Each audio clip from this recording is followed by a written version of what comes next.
I want to share a quick Hajj story with all of you. The day of Arafah was undoubtedly probably the most spiritually enlightening experience of my whole life. And of course, the entire day of Arafah at Hajj can be summed up as an exercise in dua. So the whole day of making dua, and by the way, since I'm on the subject, there are 2 books I really recommend every Muslim family should own, and you should just have in your home lying around, even multiple copies of it. So whenever you have a spare time, open up and start reading a dua. The first is Fortress of the Muslim, and the second is Accepted Whispers. Both of those books, if you can find them inshallah, I highly, highly recommend having them. Anyway, I had both of those books at Hajj, and I'm going through all of the du'as, right? And I'm just pondering over every du'a and just making them. I sat in one spot the entire day, didn't move. And the whole day comes to an end, and we see our Hajj group leader, Sheikh Omar Suleiman, of course. I see him afterwards, and he's like, so, what was your favorite du'a? What was the one du'a that kept coming up in your mind and you kept doing over and over again? And I was like, okay, on the count of 3, we'll say each of our favorite du'as. And we ended up saying the same exact du'a. And it was this one. Of the hundreds of du'as we read that day, it was the same exact du'a. It's very beautiful and very powerful, very close to my heart and very close to his, probably because of the line of work we're in and the kinds of stuff that we're trying to do. So Allah Azza wa Jalla says, or teaches, the Prophet teaches us in this du'a. This is narrated by Salama. It's in Ibn Majah. It's a Sahih Hadith narration. Allahumma inni as'aluka ilman nafi'an. The first part of the hadith is, or the du'a is, oh Allah, I ask you of knowledge that is beneficial. Ilman nafi'an. Now, nafi' in Arabic is a powerful word because it doesn't just mean the one that benefits you, it means benefits others too. So it's something, now the quality of knowledge that I seek is something that will make me a better person, it'll benefit me in some way, it'll help my family life, it'll help me personally grow, and at the same time it'll be of benefit to others. That's the first thing. Obviously, as a student of knowledge, and as someone who's trying to study something about the Qur'an, constantly you want to learn things that are of benefit. And yet sometimes you will learn things that aren't of benefit, and we ask Allah to just kind of stick to the stuff that will make us better and keep, stay relevant and beneficial for ourselves and for others. That's the first. And believe you me, when it comes to any knowledge, including Islamic knowledge, there are plenty of tangents and tangential kinds of subjects that you can get into and get neck deep into that at the end of the day don't have too much benefit. They only have benefit for maybe some researcher or something, but not for the average Muslim. So the first part of this dua, very powerful. Ya Allah, I ask you for knowledge that is beneficial, that benefits me and benefits others. The second, he says, wa rizqan tayyiban. And I ask you for provision that is good and pure. Tayyib includes 2 things, goodness in it, something that pleases, something that's good to me, something that I enjoy, and at the same time something that's pure, meaning the word halal is kind of included inside the word tayyib. Its permissibility, its goodness is inherent, because the only things Allah made halal for us are things that are tayyib. The filthy things, يُحَرِّمُ عَلَيْكُمُ الْخَبَائِثِ or يُحَرِّمْ عَلَيْهِمُ الْخَبَائِثِ. Allah prohibits filthy things from us. So by definition, haram things are filthy, and by definition, halal things are good and pure.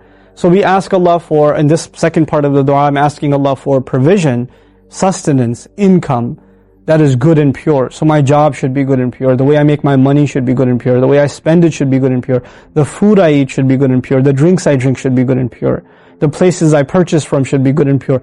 All of it captured in one, like me as a consumer, a responsible consumer of all the things I take in should be good and pure. So one was about knowledge, nourishing myself, in the spiritual and in the intellectual sense, and the next is about nourishing my body, nourishing my physical being, my home. All of it should be rizqan tayyiban, good, healthy, pure provision.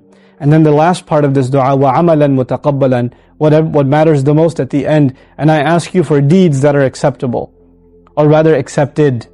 Not acceptable. Acceptable is probably not even the right word here. Accepted deeds. Mutaqabbal, that which has been accepted. Meaning, Ya Allah, don't let me do anything that isn't good enough, or that was done for the wrong reason. Keep me on point, keep me on track. Obviously, all of you know actions are based on intentions in Islam, right? So that by saying accepted deed, it's already implying that the intention should be good. You can't possibly have an accepted deed without the intention being right. So you didn't even have to ask for the correct intention in this dua because of the comprehensive and eloquent nature of amalan mutaqabbalan. Because of that, it's already covered. And the other thing in that is sometimes your intentions are good, but what you do isn't based on authentic or good knowledge. You're doing something out of ignorance. And you think it's good, but it's actually not. The first part of this dua, make sure that you have beneficial knowledge. So the actions you will take are going to be those that are based on beneficial knowledge. Like Allah says, وَلَا تَقْفُ مَا لَيْسَ لَكَ بِهِ عِلْمٍ. Don't follow what you don't have knowledge of. So the last part is, I ask you for deeds that are acceptable. وَعَمَلًا مُتَقَبَّلًا. And I'm speaking to you right now, and I make dua as I'm speaking to you, that this is عَمَلًا مُتَقَبَّلًا. This is an accepted deed. Anybody who watches this and benefits and says, let me share this with my cousin, my family, my uncle, my aunt, my parents or whatever, and they benefit, I ask Allah that Allah accepts that from you and accepts that from me. That's عَمَلًا مُتَقَبَّلًا. So عِلْمًا نَافِعًا, and then رِزْقًا طَيِّبًا, and then عَمَلًا مُتَقَبَّلًا. And I argue, if a person has these three things in their life, they don't really need anything else. They're good. You're set.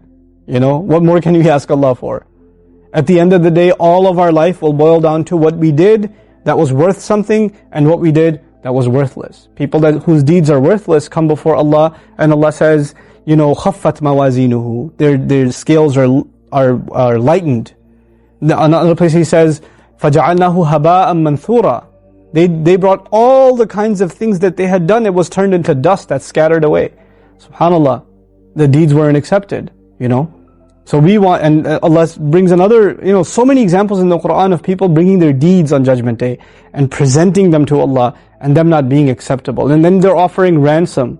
مِلْءُ الْأَرْضِ ذَهَبًا وَلَوْ اِفْتَدَى بِهِ. Even if they presented the weight of the earth in gold, it wouldn't be taken in ransom for them. So at the end of the day, all we can have is deeds that are acceptable. 3 things. And the first 2 are actually the prerequisites of the third. That's the last part I want to share with you. Beneficial knowledge.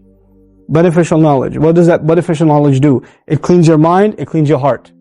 That's what it does. It puts your intentions in the right place, it makes you remember Allah, it puts things in perspective. That's what beneficial knowledge does. It's a cleanser. What does good and pure rizq do? It cleanses you. What you take in doesn't corrupt you. You could have beneficial knowledge, but you're eating haram food or earning haram money and eating what you think is halal food, but isn't halal food anymore because you're earning it through haram money. Then what's happening to you? Your insides are getting corrupted. You're spiritually getting corrupted. And when you're corrupted on the inside, your deeds are no good. So the first 2 things clean you up on the inside. And when you're clean on the inside and your heart is clean, then the deeds you do are sincere and they're acceptable. وَعَمَلًا مُتَقَبَّلًا. The very powerful 3-step process in the cleansing of a human being that is so eloquently captured inside this very, very beautiful dua. I pray that all of you memorize this dua and use it like all the time. Allahumma inni as'aluka ilman nafi'an wa rizqan tayyiban wa amalan mutaqabbalan ya arhamar rahimin. Barakallahu li wa lakum. Wassalamu alaikum. Assalamu alaikum wa rahmatullah. If you enjoyed this video, please do share it with friends and family. And don't forget to hit the subscribe button. Thanks.